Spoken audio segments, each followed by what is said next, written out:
Le voy a contar a nuestro querido público una historia que fue publicada hace unas 2 semanas en el diario Página 2, en la contratapa, para ser más exacto. Nos trae esta historia el periodista Juan Forn y la historia empieza así. En noviembre de 1964, resulta que la NASA y el programa espacial soviético recibieron cada uno la misma carta. Cartas enviadas desde un país que apenas hacía un mes se había independizado de Inglaterra. Haití. No. ¿Qué? No. Un país africano. Estoy jodiendo. Que en ese momento pasó de llamarse Rodesia del Norte a Zambia.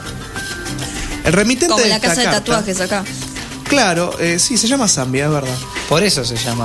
La cuestión es que el el remitente era un señor llamado Edward Mukuka Encoloso, que era el ministro de Asuntos Estelares y director del programa espacial de aquel país. Director del programa espacial. Sí, no, y de Asuntos Estelares también. De un país que se había independizado el hace mes un mes. pasado. Qué belleza. Cuestión que Nada puede salir mal. en la flamante Zambia, este hombre había enviado una carta donde sostenía que los hombres de raza negra estaban más capacitados que los blancos para hacer viajes interestelares y bueno, ofrecía sus conocimientos a cambio de un aporte de combustible para su programa, o que por lo menos tanto Estados Unidos como la Unión Soviética aceptaran llevar a un hombre de color en sus expediciones hacia la Luna o Marte, aunque bueno, en Coloso lo que planteaba era que lo mejor sería ir a Marte, porque nada, la Luna no tenía nada que pudiera llegar a ser especialmente útil para la raza humana. ¿Y Marte? Y si, no lo sé. En Marte hay agua. En Marte no sé. Marte falta un día para cargo de conciencia.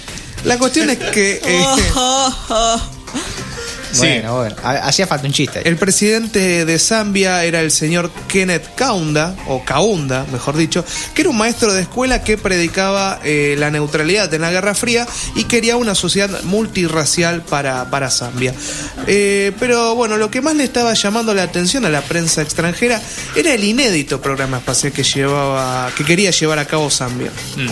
Ante la falta de respuesta, tanto de la NASA como de los rusos, el director Encoloso, este señor Edward Encoloso, llamó a las Naciones Unidas y la UNESCO para que apoyaran a su país, evitando así el despilfarro de dinero que generaba la frenética carrera espacial entre la URSS y Estados Unidos. Ya había habido declaraciones por parte de Martin Luther King en las cuales decía que, bueno, con la plata que gastaba la NASA se podía alimentar a todos los niños hambrientos de África, o más bien a todos los hambrientos de África, no solo a los niños, a toda la población que estaba por debajo de la línea de pobreza. Llega la UNESCO, llega la ONU, y Encoloso abrió las puertas del cuartel general, donde la Associated Press fue testigo de cómo entrenaba y preparaba a los 12 astronautas, o más bien los 12 afronautas, que iban a ser parte de este programa espacial. Qué linda la distinción. Hermoso. Los ponía a rodar colina abajo en un barril vacío de combustible para que se fueran familiarizando con la falta de gravedad en el espacio, o los hacía balancear de una soga a otra en las alturas para que entendieran el concepto de la caída libre. Los tenía también horas enteras mirando por un telescopio para familiarizarse con el paisaje estelar, sí, para que vean cómo era una estrella de cerca. Pero bueno, nada, la cuestión es que la primer tripulante que iba a viajar a Marte, que había sido elegido por el señor Edward, era una chica de 16 años llamada Mata Nwamba, que iría con un gato para hacerle compañía en el trayecto y para que saliera primero a experimentar como las condiciones. Laika, ¿no? Claro, sí, el tema es que acá mandaba una nena de 15 años también. Qué lindo. Bueno, el tema es que el gato iba a salir de la nave y iba a ver qué onda la atmósfera en Marte. Para propulsar los cohetes estaban experimentando con oxígeno líquido y queroseno, pero lo importante no eran los detalles técnicos, sino el trasfondo teórico, porque según Encoloso, que en parte de toda esta entrevista a la Associated Press, les decía a los muchachos: mire ese árbol, mire el árbol que está ahí. Como puedo ver el árbol, puedo ir al árbol. Igual sucede con el planeta Marte. Bueno, resulta que toda esta entrevista terminó siendo usada por todo el conservadurismo británico para decir, vieron que no había que darles la independencia a estos negros que no sirven para nada. Al final teníamos razón. El programa espacial fue discontinuado en 1969 por falta de fondos, pero casi... ¿Los fondos inicialmente de dónde los obtenían? ¿Qué serían los magros fondos que podía llegarles a dar el gobierno de Zambia? Ajá. Suponemos que nadie fue tan...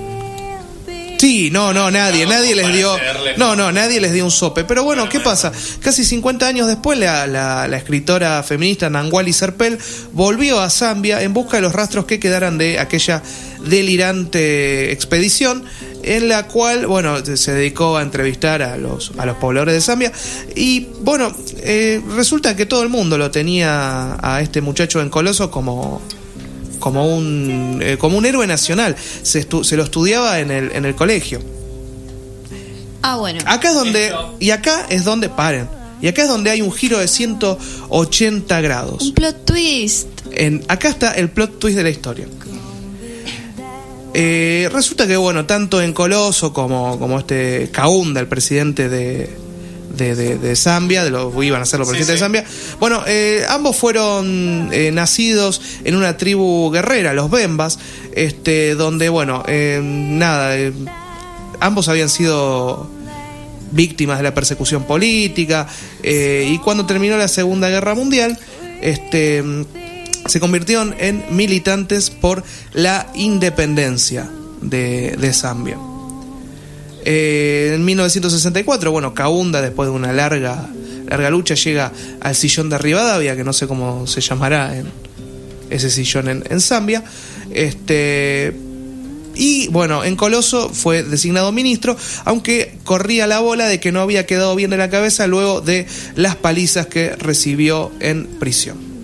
Los rumores crecieron cuando este muchacho fue ministro de Asuntos Estelares, y bueno, obviamente cuando salió a la luz el tema de todo esto del programa espacial. Pero acá es donde cambia toda la historia. Si vos hablas con un zambiano, te va a decir que en realidad Mukuka en Coloso no era el tonto del pueblo en esta historia, sino la encarnación de Kalulu. No era el Emmett Brown de Hill Valley. Claro, no. Dice, porque resulta que la leyenda más popular de Zambia es la de Kalulu. Kalulu es un pillo que siempre está taladrándoles la cabeza al león y al elefante. En el sempiterno duelo de ambos por el trono de rey de la jungla, Kalulu murmura palabras al oído de cada uno que puede significar una cosa o su contrario, o ambas a la vez, porque así es la lengua bemba. No existe una palabra para decir sí y otra para decir no. Tienen un sí que significa sí y otro sí que significa no. En Coloso aceptó hacer el rol que le propuso Kaunda, porque ambos sabían que la prensa extranjera diría luego de entrevistarlo: este hombre no está en sus cabales, quedó así por los golpes recibidos en prisión, es el loco del pueblo. Y esa era la coartada perfecta, porque en las instalaciones del programa espacial no se preparaban astronautas para ir a Marte. En realidad, eran campos de entrenamiento para militantes de los movimientos de liberación en los países vecinos que aún estaban bajo dominio colonial: Angola, Mozambique, Rodesia del Sur, que terminó siendo Zimbabue. Había que inventarles un camuflaje a la operación. Era la usina anticolonialista más importante de África Central. La mascarada del espacio que inventó en Coloso funcionó a la perfección. La Associated Press la divulgó al mundo y a partir de entonces nadie tomó en serio lo que ocurría en aquel cuartel de entrenamiento, no se le prestó más atención y el ojo vigilante del mundo lo eliminó de su radar. Así fue como Kalulu engañó al león y al elefante. Y así fue como se liberaron Angola, Mozambique y Zimbabue.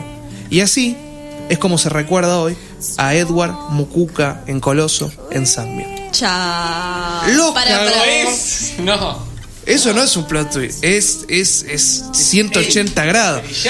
Tengo una única pregunta. Sí. Los astronautas. No conozco mucho la historia de Zambia, pero bueno. ¿Cómo era? Los afronautas. Perdón, Todo lo que le pongas los afro. astronautas.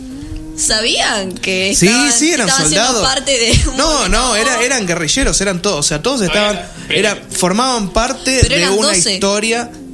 Sí. No, a ver. Había guerrilleros entrenándose en el cuartel. la guerra de liberación de Sí. África. También había una puesta en escena donde llevaron a un par de estos a que hagan un par de ejercicios medio delirantes. También hacerlo para hacer la coartada. Ahí es donde funcionaba toda la... Claro, eran 12 Qué guerrilleros. belleza. Gracias. O sea que es como el San Martín de Zambia, el muchacho. Sí, pero más divertida la historia. Sí, Sí, mucho sí. mejor. No, es una maravilla. Esta historia realmente es increíble, la Porque verdad. todo lo que incluye un plot twist está bueno. O sea, Sí, no, pero aparte, no hay vuelta o a sea, quedarlo. No este plot twist. Pero ¿quién se lo esperaba? Señora, llame. La vieja chota. Que llame y diga si se esperaba este plot twist. Y diga si los tenemos que ir policías a leer sabían más que libros. Asuntos Internos les tendía una trampa. Ni asociación, Ni fines, ni lucro. cargo de conciencia.